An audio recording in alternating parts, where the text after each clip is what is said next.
파트 6. 편공부 페닉의 활동. 페닉의 신약성경 출판. 이종덕 목사가 제2대 감목으로 선임된 이듬해인 1915년 제10차 대화회에서 페닉은 공부라는 칭호를 얻는다. 이는 페닉을 선생으로 존경하는 의미가 담겨있는 것으로 그가 이룩해 놓은 일들의 공적을 생각해 교단에서 그를 높여 부르자는 것이었다. 이때부터 페닉은 교단 내에서 편공부라고 불렸고 그가 집필하는 모든 글에도 이 명칭이 사용되었다. 페닉은 1887년 상임 성서위원회의 번역위원으로 위촉되어 신약 성경 번역을 시작한 이래 드디어 32년 만인 1919년에 신약 성경 전체를 완역한 원산번역 신약 전셔를 출판하였다. 1915년에 이미 신약 성경 전체를 번역 완료했으나 경비 문제로 출판을 미루어 오다가 1919년에 이르러 출판한 것이다. 페닉의 성경 번역 초창기에는 서경조가 도왔고 그가 떠난 후에는 안대벽이 함께했으며 1907년부터 경북 울진의 전치규가 성경 번역의 조력자가 되었다. 그는 두뇌가 명석하여 어릴 때부터 신동이라 불린 한학자였다. 더불어 성품이 온순하고 차분하여 페닉에게 순종의 아들이라는 칭찬을 받았다. 전치규는 페닉의 조력자로서 성경 번역에 함께했는데 주로 용어의 번역, 언어 수정, 원고 작성 및 교정 작업을 했다. 페닉의 성경에 한문 성경의 영향이 강하게 나타나는 것은 아마도 전치규의 영향으로 보인다. 페닉의 원산 번역 신약 성경은 한문 성경을 대본으로 사용했다. 따라서 한자 표기 그대로를 한국어 발음으로 옮겨 놓았다. 예를 들면 로마인서를 라마인셔, 고린도전서를 가림다전, 에베소서를 이불소, 베드로전서를 피득저로 했고 아담을 아당, 노아는 나아, 아브라함을 아벡나판, 다윗을 대벽으로 번역하였다. 그런가 하면 세례를 침례, 성령을 성수님, 예수를 예수씨로 번역하였다. 이것은 오직 페닉이 번역한 성경에만 나오는 순박한 한국 토박이 낱말들로서 페닉이 성경을 번역할 때 토착적인 한국어 낱말을 발굴하고 성경의 의미를 순수하게 전달하는 단어를 찾고자 부단히 애썼다는 것을 잘 보여준다.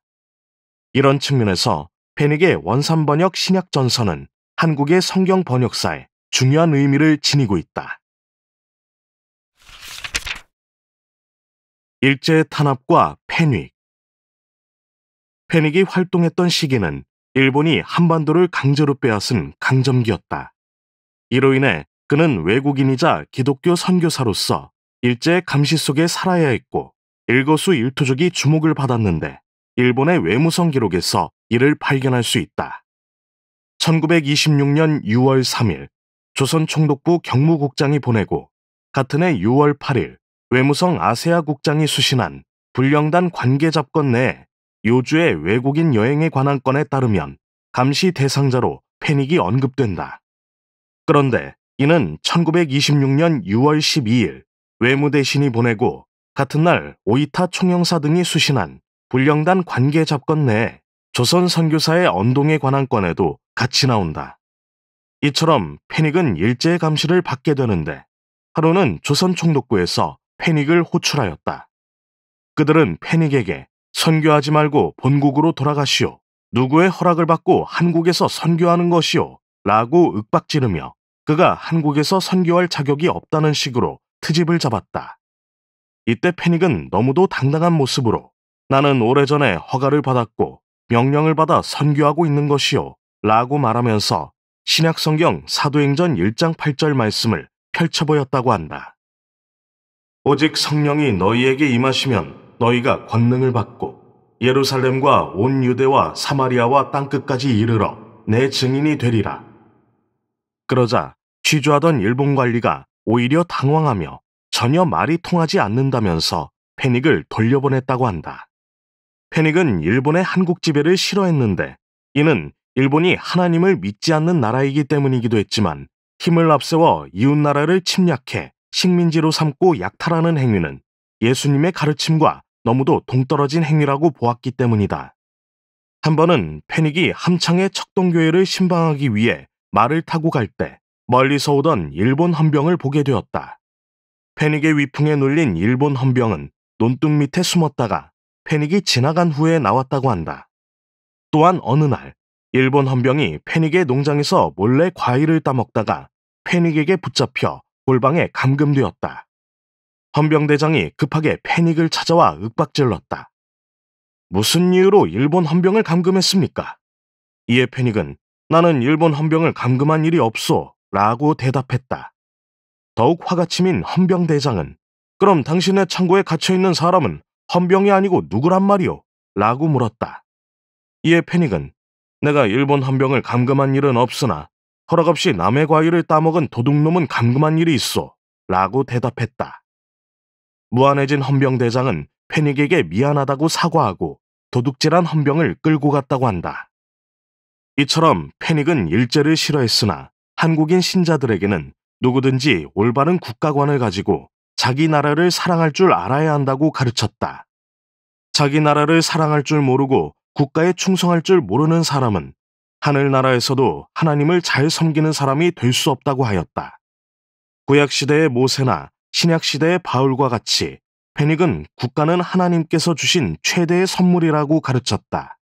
부모에게 효를 다하고 이웃 어른을 섬기는 일은 인간 사회에서 가장 큰 예의요 도덕이라 했다. 그래서 그는 제자들이 찾아올 때면 한복 차림에 큰절을 하도록 했다. 포교계 제출 사건. 일제는 한반도 강점 초기부터 기독교를 경계했다. 이는 신사신앙과 천황숭배를 축으로 하는 일제의 정치적, 사회적, 문화적, 종교적 성격이 기독교와 공존할 수 없었고 한국의 기독교가 선교사를 매개로 서구 여러 나라와 연결되어 있어 껄끄러웠으며 한국교회가 민족운동과 연계된 반일적 세력이라고 인식했기 때문이다. 그리하여 안학사건, 배고인 사건을 조작했고 사립학교 규칙, 포교 규칙을 제정하여 기독교를 통제하기 시작하였다. 특히 포교 규칙은 한국교회를 자기들의 입에 맞게 길들이려는 매우 악랄한 수작이었다.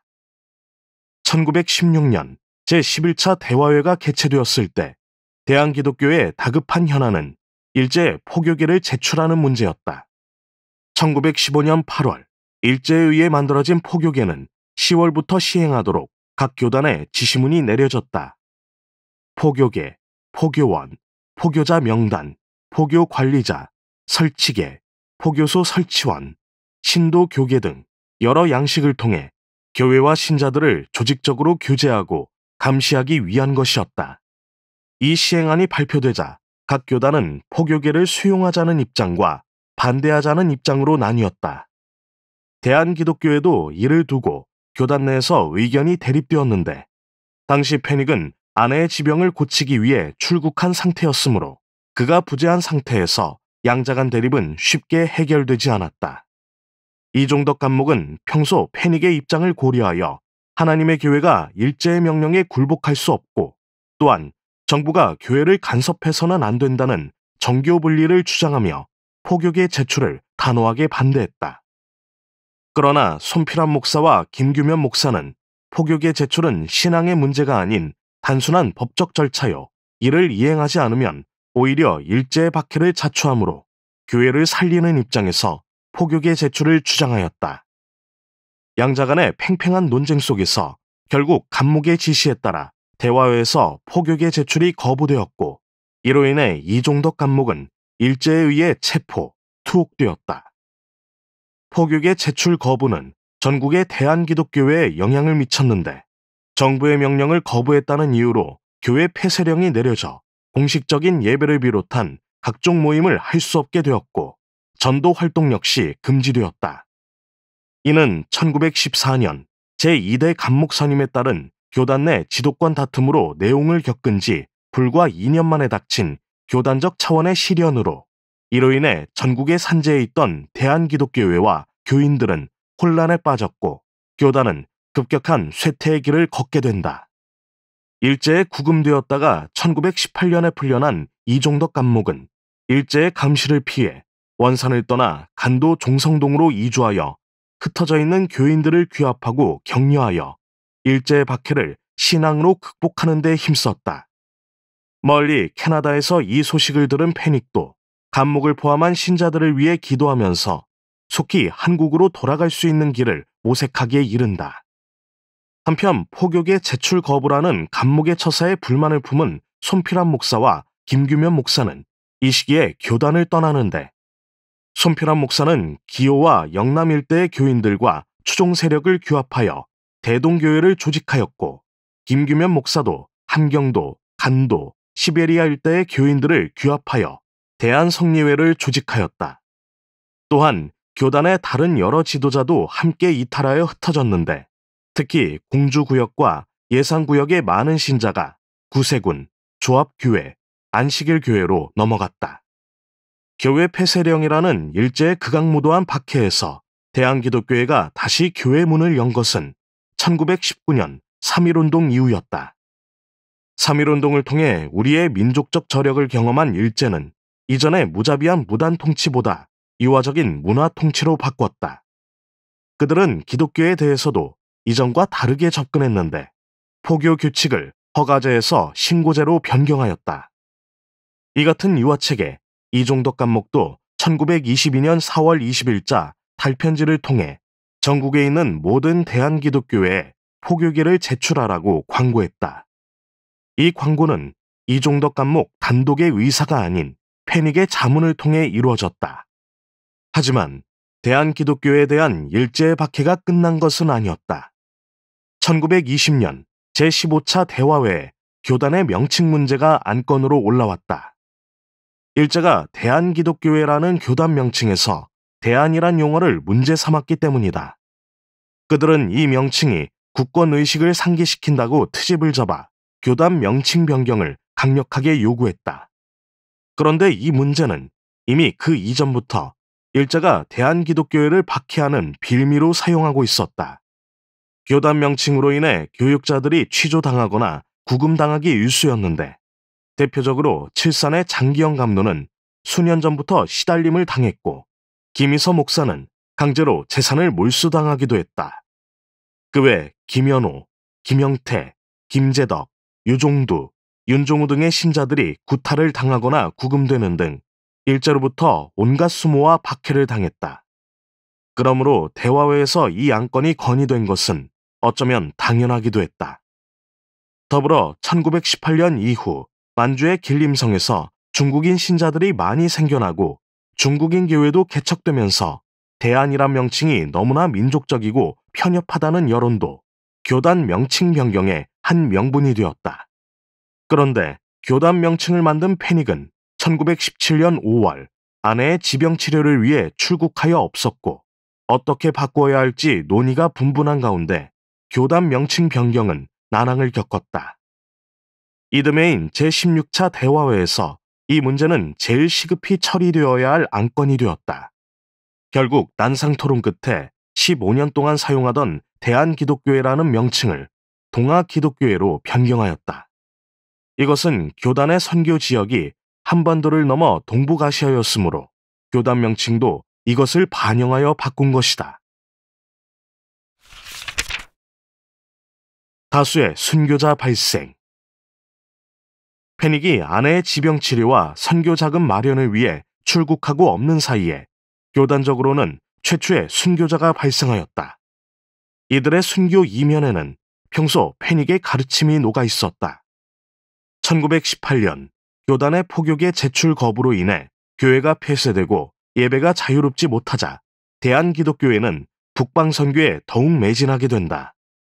그리하여 그의 원산에서 개최된 제18차 대화회에서 박노기 목사, 김희서 교사, 최응선 감로, 김영태 총차를 간도와 시베리아 지역의 전도 사역을 위해 파송하였다. 이들은 9월 초 원산에서 출발하여 한국과 중국, 러시아의 3국이 맞닿은 국경 지역인 함경북도 영흥으로 향했다. 그리고 이곳에서 두만강을 건너 시베리아 대륙을 20여일 여행한 끝에 포시에트의 모카우에 도착하였다. 그런 후 10월 20일 연해주의 연초와 수청으로 가기 위해 배를 탔는데 목하우를 벗어나자마자 갑자기 동풍이 불어닥쳤고 배가 파선하고 말았다. 그리하여 4명의 선교사가 포셋 해상에서 순교함으로 교단의 첫 순교자가 되었다. 4명의 선교사를 기다리던 연추와 수청의 신자들은 이들의 비보를 듣고 눈물바다를 이루었다.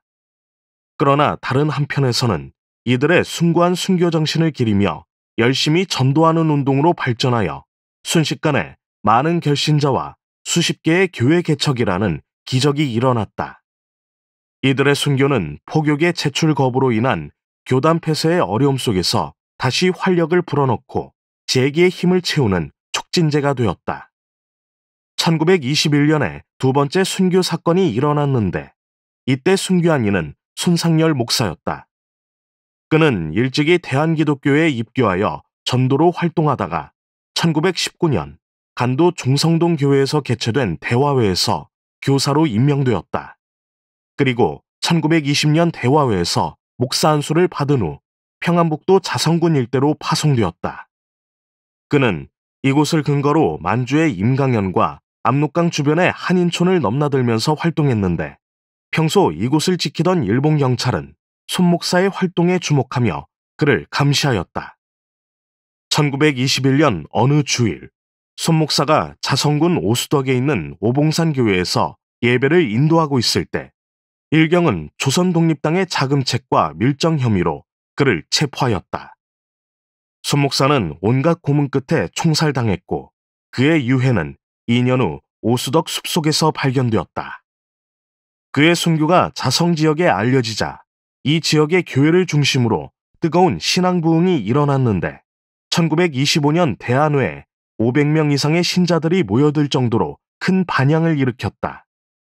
당시 아내의 지병 치료를 위해 출국해 있던 패닉은 교단에서 보낸 서신을 통해 이 소식을 들었다. 평소 눈물이 많던 그는 이들 순회 전도자의 순교 소식에 몹시 슬퍼하며 가슴 아파했다고 한다. 1925년에는 6명의 전도인이 밀정으로 오인되어 순교당하는 일이 발생하였다.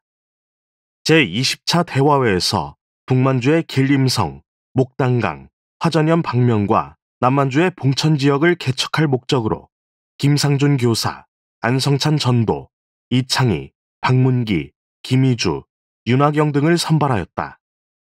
이들은 출발에 앞서 패닉의 부인 하인즈 여사가 손수 털실로 짠 목도리와 장갑을 나누어 받았고 패닉은 따뜻한 위로와 격려를 해주었다. 6명의 전도인이 떠난 후 이들의 안부를 알 수 없게 되자 패닉은 서둘러 총회본부를 통해 이진으로 주병권, 박청숙, 정용훈을 길림성에 파송하여 6명의 소식을 수소문하도록 했다. 이진은 조사 후 귀국하여 1926년 대화회에서 보고했는데 그 내용의 요지는 6명 모두 순교했다는 것이었다. 1925년 4월경 김상준 교사와 안성찬 전도가 북만주의 화전현에서 일본군의 밀정이라는 누명을 쓰고 조선 독립당의 비정규군에게 체포되어 갖은 고문 끝에 순교했고 이창희, 박문기, 김희주, 윤하경은 북만주의 길림성에서 활동하던 중에 일본의 밀정으로 오인받아 공산당 비정규군에게 체포되어 처형당했다. 만주의 임강지역교회와 자성의 중강진 지역의 교회들은 6명의 전도인 순교 사건을 계기로 모이기를 더욱 힘쓰고 신자들 간에 유무상통하여 마치 초대 예루살렘 교회를 방불하게 하는 뜨거운 부흥이 일어났다. 이것은 조선신문 1926년 12월 1일자에도 보도되어 많은 사람에게 주목을 받았다. 패닉을 포함하여 대화회에 참석했던 이들은 6인의 순교를 안타까워하면서도 다른 한편으로는 이들을 통해 교회가 부흥한 것에 대해 크게 기뻐하며 하나님께 영광을 돌렸다. 1928년에는 공산당에 의해 김영국, 김영진 형제와 정춘보의 순교가 있었다. 김영국, 김영진 형제는 1907년 기독교에 입교한 이래 1919년 제14회 대화회에서 형인 김영국은 감로로, 동생인 김영진은 목사로 안수받았다. 공산당의 만행으로 이들 형제가 순교한 것은 1928년 9월 14일이었다. 30여 명의 공산당원이 종성동 교회에 난입하여 교인들은 물론 지역 주민까지 예배당에 몰아넣고 신자와 비신자를 갈라앉혔다. 그들은 지금 이 자리에 죽어도 예수 믿을 사람은 손들고 앞으로 나오라고 다그쳤다. 이때 모든 교인이 나오자 폭도들은 그들을 제지하고 교회 책임자만 손들고 나오라고 소리쳤다. 이에 두 형제는 손을 들고 앞에 나섰고 폭도들은 지금이라도 믿지 않는다고 부인하면 살려주겠다라고 회유했다. 이에 두 형제가 오히려 그들을 전도하자 공산당원들은 온갖 욕설을 하며 두 형제를 결박한 후 교인들 앞에서 피부가 벗겨질 정도로 온몸에 심한 매질을 하였다. 참다 못해 정춘보가 이를 저지하자 그들은 총으로 그를 사살했고 이규현 총장을 납치해가면서 예수 교인은 모조리 학살한다라는 벽보를 붙인 후 산속으로 사라졌다. 두 형제는 심한 매질로 인해 죽어가면서도 감사하오라고 고백했고 교인들의 정성어린 간호에도 불구하고 결국 순교하였다. 이 사건은 기독신보 1932년 11월 9일자에 자세하게 보도되어 교단 내에서뿐만 아니라 당시 한국 기독교 전체적으로 커다란 주목을 받았다. 이들 두 형제의 순교 소식이 달편지를 통해 전국 교회에 알려지면서 한국의 성도들이 매우 비통해했는데 한 예로 당시 상황을 기억하고 있던 김장배 목사의 증언을 들어보자. 이와 같은 충격적인 소식이 총부에 알려지고 전 교단에 당시 교단 월보 같은 새칭 달편지로 광고가 되었다. 필자는 당시 모 교회인 칠상교회 주일 예배에 참석하였다. 칠상교회는 우리 교단 최고 원로 목사 중에 한 분이신 고 장석천 목사님이 심우하고 있었다. 장 목사님은 달편지를 낭독하시다가 참다 못하여 오열한 후 말씀을 잊지 못하시면서 말씀하시기를 그렇게도 감사하오 감사하오라고 입버릇처럼 찬송하던 김영국 감독님은 이제 감사하신 주님의 품에 영원히 안기시었다고 감사해 하시던 모습이 지금까지 잊히지 않는다. 패닉은 만주와 시베리아에서 다수의 순교자가 발생하자 이곳의 신자들을 위로하고 신앙을 더욱 강화하기 위해 만주와 시베리아 순회 전도를 계획하였다. 이때 그의 나이 61세였다. 패닉의 마지막 순회 전도. 1917년 5월, 패닉은 아내의 지병을 치료하고 부족한 선교 자금을 마련하기 위해 출국했다가 1923년 5월에 돌아왔다. 그는 약 6년간 외국에 체류했는데 이는 그가 한국 선교를 시작한 이래 가장 긴 기간이었다.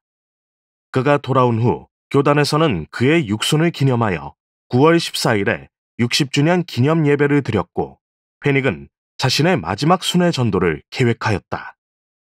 북방 선교를 평생의 사명으로 여겼던 패닉은 마지막 순회 전도 코스를 북방 지역으로 정했다.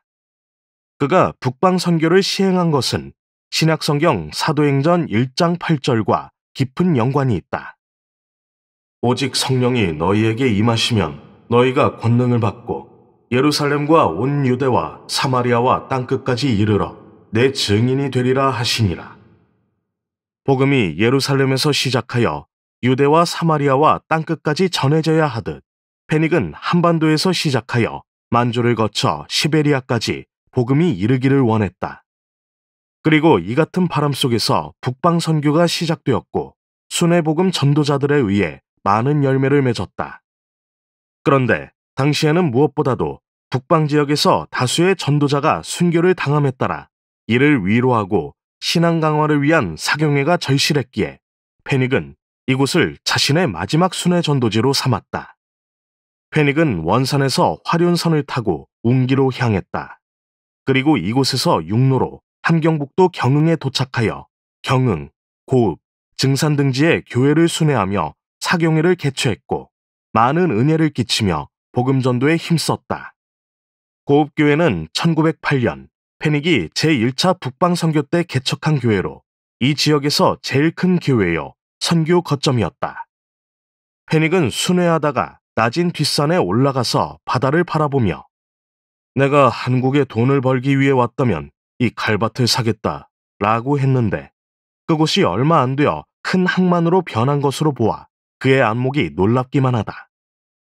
페닉이 대동강을 건너 시베리아로 들어갈 때는 이곳에서 사역하고 있던 김재영 목사와 간도에서 활약하고 있던 최성업 감로, 제천국 총장 등과 함께 시베리아와 간도 지역의 교회들을 순회하며 집회와 전도를 하였다. 페닉의 세속교육 금지령. 페닉은 1924년 제19차 대화회에서 이종덕 감목의 후임으로 전치규 목사를 세웠는데, 그는 평소 순종의 아들이라 불릴 정도로 페닉의 신임이 두터웠다. 제3대 전치규 감목이 봉직하던 시기에 페닉과 관련하여 발생한 주요 사건은 바로 그의 학교 교육 거부를 골자로 한 세속교육 금지령이다. 이는 1926년 달편지를 통해 전국교회에 하달되었는데, 이때의 상황을 김용애 목사는 다음과 같이 기록하였다. 1916년 편공부께서는 아는 바 열매는 교만케 하는 것이요 의심은 죽게 하는 것으로 주님 오실 때가 이미 가까이 왔으니 세상 사람들이 배우는 학교에 성도의 자녀를 보내어 공부하는 것이 신앙생활 심령에 불가하다고 전제하고, 임원들 자녀부터 솔선해서 학교에 보내지 말고 성경을 많이 보는 진실한 사자로 양성하라고 지시하면서 지식 많은 사람 중에 고맙게 믿는 사람이 대단히 귀하다는 것이고 지식보다 구원이 귀하다는 것을 강조하므로 온 교회들은 자녀 교육에 등한시하고 또는 단념하였던 바도 있었다. 페닉의 세속교육 금지령은 우리를 어리둥절하게 한다. 때때로 그 자신이 기본적인 공교육을 받지 못했기에 이에 대한 방어 기제로 세속교육을 무시 또는 거부한 것이 아닌가라며 쉽게 단정짓기도 하고, 현실을 망각한 어이없는 처사요 이해할 수 없는 괴벽한 인물로 치부되기도 한다. 만일 그렇다면 페닉이 1903년 공주 성경학원을 설립하면서 이곳에 측량부를 설치하여 기술교육을 병행한 것, 원산에 공업학교를 세워 교인들에게 기술교육을 할 계획을 세운 것, 더불어 교단 산하에 남녀 학당이 있었다는 것은 어떻게 설명할 수 있을까? 이런 사실들을 종합해 볼 때 페닉이 세속교육을 금지한 이유는 다른 곳에서 찾아야 할 것 같다. 그렇다면 무슨 이유에서 페닉은 세속교육 금지령을 발표한 것인가? 먼저 다윈의 진화론 확산에 대한 기독교적 방어에서 찾을 수 있다. 페닉은 1917년 5월 아내의 지병 치료를 위해 출국했다. 그는 외국에 체류하는 동안 북미 지역의 다양한 소식을 접했는데, 그 중에서 그에게 충격을 준 사건 중에 하나는 1925년에 발발한 소위 스콥스 재판이었다. 이는 1925년 7월 21일 24세의 테네시주 데이턴의 고등학교 생물교사인 존 스콥스의 자백, 즉 자신이 공립학교에서 인간의 진화를 가르치는 것을 금지하는 테네시주 법을 위반했다고 함으로 시작되었다. 이 재판은 진화론 옹호 측과 반대측 진영의 대결로 쟁점이 되었고, 연방법과 상관없는 주법에 따라 재판이 진행되었다. 기소를 위한 원고 측 대표 변호인은 장로교 보수 기독교인 윌리엄 제닝스 브라이언이었고, 피고 측 변호인은 클래런스 데로우였다. 재판 결과 공립학교 교사는 공무원이기에 정부의 지침을 따라야 함을 들어 원고 측이 승소했는데, 이것은 창조론을 주장하는 기독교의 승리였다. 그러나 이는 승리가 아닌 사실상 패배와도 같았다. 왜냐하면 이 재판을 통해 대체적인 여론이 오히려 진화론을 긍정적으로 보게 했고 지지하기에 이르렀기 때문이다. 페닉은 이 사건을 통해 미국의 공교육이 비기독교적으로 세속화되어 간다고 보았다. 공립학교 생물 시간에 창조론을 가르치는 것이 법으로 정해져 있음에도 불구하고 일부 교사들에 의해 공공연하게 진화론이 가르쳐지므로 마치 아편이나 독버섯처럼 비기독교적 사상이 급속하게 퍼져가고 있는 것을 목격했기 때문이다. 그의 시각에서 볼 때 이는 반기독교적이고 비신앙적이며 매우 위험한 것이었다. 따라서 그는 이것이 도저히 용납될 수 없고 용납되어서도 안 되며 그렇기에 시급히 이를 막아야 한다고 생각했다. 그러면서 그는 당시 한국의 공교육을 생각하지 않을 수 없었다. 미국에서 일어난 일이 한국에서 일어나지 않는다는 보장이 없었기 때문이다. 특히 1923년부터 한국에서도 다윈의 진화론이 소개되고 있었고, 심지어 교단의 일부 사역자가 다윈의 진화론이 한국 교육자들의 신앙을 병들게 한다고 패닉에게 알려준 바가 있었다. 이런저런 사정을 알게 된 패닉은 공교육에서 가르쳐지는 다윈의 진화론이 결국 기독교 신앙에 악영향을 끼칠 것을 우려하여 교단의 모든 신자에게 세속교육 금지령을 내리게 되었다.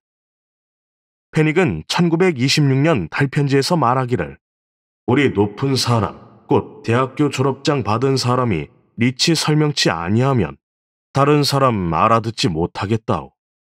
안한 바는 교만케 하고 의심은 죽게 하는 것이니 라고 했는데, 이는 그가 단순히 세속적인 교육 혹은 지식을 무시, 멸시했다기보다는 진화론적 사상을 기반으로 한 비기독교적 지식을 비판한 것이다. 이 같은 지식은 기독교 신앙에 매우 해로울 뿐만 아니라 치명적인 영향을 끼칠 것이기 때문이다. 패닉이 세속교육 금지령을 발표한 또 다른 이유는 일제에 대한 저항에서 찾을 수 있다. 그는 일본이 한국을 강제로 합병한 것을 매우 못마땅하게 여겼고 강제적 통치를 혐오했다. 한 교인이 원산에서 검정 옷을 입었는데 패닉 선교사가 그를 보고 그대는 일본 사람 같소 라고 하면서 흰 옷으로 갈아입으라고 했다는 일화는 유명하다. 그의 일제 거부는 일제의 교육에 대한 불신으로 이어지는데, 이는 일제의 교육이 한국의 민족적 측면에서나 기독교적 측면에서 모두 해롭다고 보았기 때문이다. 일제기 일본은 1890년 교육칙어를 발표하여 일왕에 대한 충성을 강조하였다. 이는 일본의 제국주의적 야심으로 발전하여 불법적인 국권 침탈을 이루었고, 1911년 8월 조선교육령, 1911년 10월 사립학교 규칙으로 이어져 학교의 설립, 유지, 교원의 인사 등 학교 운영의 전반적인 사항을 총독의 인가를 받도록 했다. 그리고 학교장은 교원 이름과 담당 교과목, 재적 학생과 출석자 수, 교과용 도서 배당표 등도 총독에게 신고해야 했다. 만약 법령을 위반하거나 안녕 질서를 어지럽게 하는 경우 또는 풍속을 어지럽게 하는 경우에는 총독부가 학교를 폐쇄할 수 있게 하였다. 일제는 공교육을 통해 한국인을 일본의 식민으로 만들고자 하는 식민지 교육을 하였다. 마지막으로 패닉이 세속교육 금지령을 내리는 원인이 된 중요한 사건이 1924년 10월 11일 발생했다. 그것은 바로 강경 공립보통학교의 신사참배 거부였다. 이것은 기독교계가 신사참배를 거부한 최초의 공식적 사건으로 그 파장은 매우 컸다. 이 사건은 1925년 조선신궁 건립 등 신사참배를 전면적으로 확대하려 했던 일본 조선총독부의 정책을 10여 년 후퇴시켰고, 기독교계에는 일제의 신사참배에 대한 경종을 울리는 계기가 되었다. 이 소식은 즉각적으로 강경교회를 통해 패닉에게 전달되었고, 그는 일제가 학교를 통해 신사참배라는 반기독교적인 우상숭배 행위를 자행하려는 것에 대해 크게 분노했다. 그러면서 그는 학교 교육, 즉 세속교육은 우상숭배라고 인식하게 되었다. 결국 이와 같은 것이 패닉으로 하여금 세속교육 금지령을 발표하도록 했다. 패닉의 세속교육 금지령은 그의 비상식적인 처사도 아니고 시대를 망각한 행위도 아니다. 이는 당시의 시대적 상황에 대한 판단 속에서 결정한 것으로 후대의 결과 여부로 쉽게 판단되어서는 안 될 것이다. 김갑수 목사는 패닉 선교사가 일본인들이 세운 학교에 가는 것을 적극적으로 반대했다. 한국인들에게 일본의 글과 말을 쓰도록 강요하는 일제의 음모를 파악하고 1923년도 각 교회로 공문을 보내 일본 학교에 보내지 못하게 했다라고 말했고, 이정수 목사도 패닉이 학교 교육을 폐지한 것에 대해 여론과 비난이 분분했지만 그의 이면 정신은 하나님을 배반하고 우상을 섬기는 일본에 혼을 심는 식민지 교육을 받을 필요가 없다는 데서 발상한 것이다. 더구나 당시에는 진화론에 대해 교육하였는데 이것이 성서의 사상에 크게 위배되었기 때문이다 라고 했다. 패닉의 선교교육 정책을 연구한 이명희 박사도 다음과 같이 말했다. 많은 사람들이 페닉 선교사의 세속교육 불가론에 대해 의심을 품고, 심지어 한국 침례교의 발전이 더딘 이유에 대해 페닉 선교사가 학교 교육을 배척했기 때문이라고 주장한다. 그러나 페닉의 성품으로 보거나 한국 사람을 사랑하는 그의 가치관으로 볼 때 그것은 오히려 신자의 자녀들을 우상숭배로부터 지키고 또 일본식 교육을 싫어했던 데서 비롯된 지극히 한국인을 존중한 결과라고 생각한다. 아무런 대책 없이 무조건 학교 교육을 배척했을 리는 없었을 것이다. 페닉의 세속교육 금지령은 당시 교인들과 교회를 보호하려는 그의 숭고한 마음에서 시작되었으나 안타깝게도 결과적 측면에서 교인들에게 어려움을 가져다 주었다. 대표적으로 칠상교회 장석천 목사를 들 수 있는데 스라의 아들 장일수가 전주의 신흥중학교에 다니고 있었기 때문이다. 장석천 목사는 교단의 방침에 따라 아들에게 자퇴를 권했으나 장일수가 그렇게 하지 않아 장석천 목사는 교단으로부터 목사직이 중지되는 징계를 받았다. 이는 장석천 목사에게만 국한된 것이 아니라 교단의 지도자급 인사들에게도 해당하여 그의 자녀들이 세속교육을 받지 못하거나 중퇴해야 하는 아픔을 겪었다. 결국 페닉의 세속교육 금지령은 그의 의도와 다르게 교단 내 사람을 키우지 않아 교단 발전이 저해됐다는 비판을 면치 못하게 되었다. 하인즈 여사의 죽음. 1933년 1월 20일 페닉 선교사는 매우 깊은 슬픔에 빠지는데 곧 하인즈 여사의 죽음 때문이었다. 그녀는 본래 지병이 있었던 데다가 뜰에서 실족하여 골절상을 입은 것이 악화하여 회복하지 못한 채 4주간의 투병 끝에 세상을 떠났다. 20여 년 동안 하인즈를 보살폈던 양녀 안덕가는 하인즈 여사는 어떠한 정황에 처하더라도 한 번도 당황해하는 모습을 본 적이 없다라고 했고 편부인은 언제나 주님의 은혜의 음광을 늘 풍기고 있었다라고 증언하였다. 페닉과 결혼한 후 하인즈는 한국어 성경학습반 지도를 통해 많은 부녀자와 어린이들에게 한글과 성경을 가르쳤다. 그녀의 은혜 넘치는 예의범절과 인내심은 동료 선교사들에게도 많은 영적 감화를 끼쳤으며 성자로 존경을 받을 정도였다. 하인즈는 페닉의 사랑스러운 아내요 헌신적인 비서로 보필했고 페닉이 귀국했을 때는 그가 돌아올 때까지 선교사업 업무를 대행하며 사역자들을 정성껏 돌봤다. 때때로 페닉과 동행하여 충청도의 강경, 임천, 전라도의 익산, 성당, 남포, 용안 일대를 다니며 순회 전도를 하였고 부족한 전도인들의 여비를 보충하기 위해 주야로 편물 뜨개질로 밤을 지새우기 일쑤여서 손끝이 닳고 피가 맺히곤 하였다. 작년 71세를 일기로 하나님 품으로 돌아간 하인즈는 원산 앞바다가 내려다 보이는 동산저택 양지 바른 언덕에 봉분 없는 평장으로 안장되었다. 페닉은 아내를 잃은 슬픔을 이렇게 읊었다고 한다. 부인이여, 그대는 잠시 그늘에 쉬고 있지만 영광으로 오실 주님 날에 이별이 없는 기쁜 상봉 기약하오니 아브라함의 품에서 평안히 거하시리이다. 부인의 시신 앞에서 애통해하는 그 모습은 마치 사라의 시신 앞에서 슬퍼하던 아브라함을 연상케 하였다고 한 목격자는 전해주었다. 한편 캐나다 장로의 여선교사인 맥컬리는 1936년 3월 코리안 미션필드에 하인즈 여사를 기리는 글을 남겼다.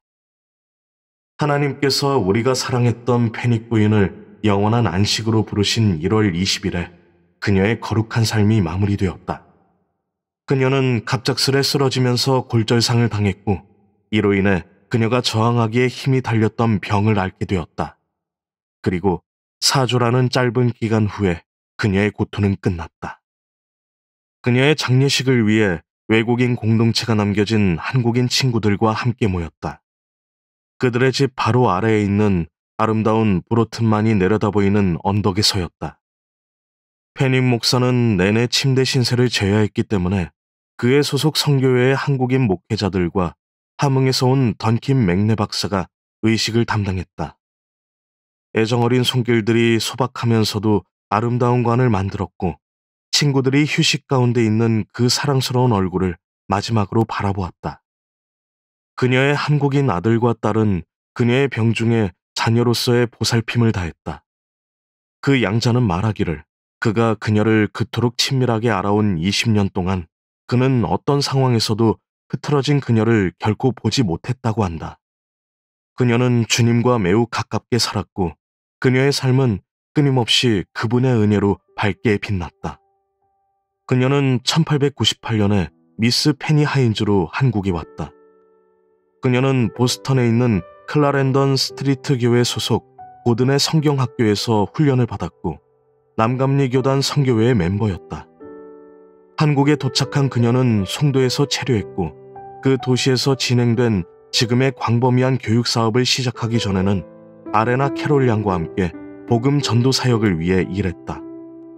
그녀는 결혼과 함께 곧 원산으로 오게 되었다. 원산에서 그녀는 남편과 함께 헌신적이며 지칠 줄 모르는 사역을 하며 수고했다.